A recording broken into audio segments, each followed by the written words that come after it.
Hello everyone, আমি পূজা। আজকের দিনটা ছিল রবিবার আর সকাল থেকে খুব বৃষ্টি হচ্ছিল। আর আমাদের এখানে কি বলতো, একটু বৃষ্টি হলেই না প্রচণ্ড জল দাঁড়িয়ে যায়। তো যাই হোক, আর আমার শরীরটাও তোমরা গলা শুনে হয়তো বুঝতে পারছো যে অতটা ভালো নেই। হ্যাঁ ঠিকই, কালকে রাত্রির থেকে আমার কিন্তু একটু জ্বর, সাথে গা হাত পা ব্যথা, মাথা যন্ত্রণা। তো দাদা বলেছিল আজকে সেভাবে কিছু রান্না করার দরকার নেই। বাজারে গেছিলো, একটা ছোট্ট মতো ইলিশ মাছ পেয়েছিল, ওটাই নিয়ে এসেছিলো। বলেছিল এটা একটু ভালো করে ভেজে নিও আর সাথে একটু ডাল ভাত করে নিও। তো আমিও দেখতেই পাচ্ছ তার জন্য মাছটা ভেজে নিয়েছিলাম। আর মাছ ভাজার তেলেই কিন্তু ভাবলাম একটি পালং শাক ছিল, সঙ্গে সব রকম সবজিও ছিল, তো পালং শাকটা করে নিই ভেবে পালং শাকটাও বসিয়ে নিচ্ছিলাম। আর অপর দিকে কিন্তু ভাতও বসিয়ে নিয়েছিলাম। আর যাই হোক, এইভাবেই কাটছিল। আর বাচ্চারা আজকে সারাদিন বাড়িতে, কিন্তু কি বলতো, আজকে এত মাথা যন্ত্রণা হচ্ছে, ঠান্ডা লেগেছে, কিছুই ভালো লাগছে না। তো চাইছিলাম যত তাড়াতাড়ি পারি রান্নাটা সেরে একটু বিশ্রাম নেব, কিন্তু আমাদের কি আর সেটা সময় হয়, বা সেইটা আমাদের হয়ও না। দেখবে একটার পর একটা বাড়ির মহিলাদের ঠিক কাজ এসেই পড়ে। ভাত নামিয়ে কিন্তু ডালটাও বসিয়ে নিয়েছিলাম। তারপর দেখো, আয় একটা আয় বিড়াল জানো আয় তো আমাদের আয় এখানে, আয় কত সুন্দর ডাক শুনে আয় চলে আসে দেখো। আয় আয় কি হয়েছে?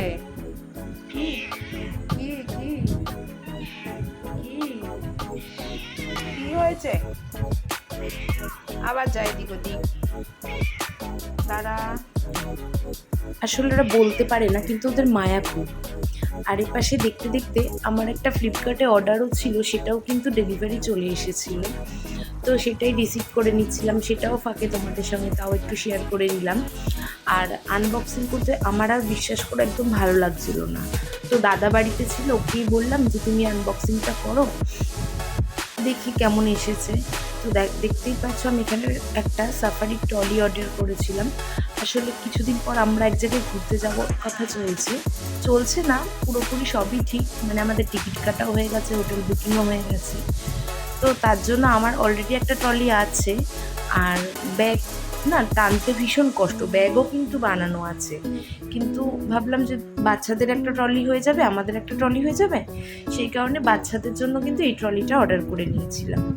যাই হোক, সেটা দেখার পরে দেখো খেতেও বসে পড়েছি। এপাশে সব রকম যা যা রান্না করেছি সেটাও তোমাদের দেখিয়ে দিলাম। আজকে করেছিলাম ভাত, ডাল, পালং শাকের একটা চচ্চড়ি আর মাছ ভাজা। তো যাই হোক, খেয়ে দিয়ে একটু বিশ্রাম নিয়েছিলাম। এরপর দেখতে পাচ্ছ সন্ধেবেলাটা এইভাবে কিন্তু আজকে যেহেতু ছুটির দিন এভাবেই কাটিয়েছিলাম। ফাঁকে একটু টিভি দেখেছিলাম, এপাশে মেয়েকে বলছে একটু নাচ করো, তো তুমি নাচ করবে, আমি দেখবো। তো যাই হোক, এই ছিল আজকে আমার সারাটা দিন।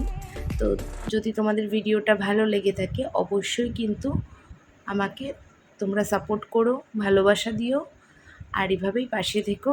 তো আজকের মতন টাটা, ভালো থেকো।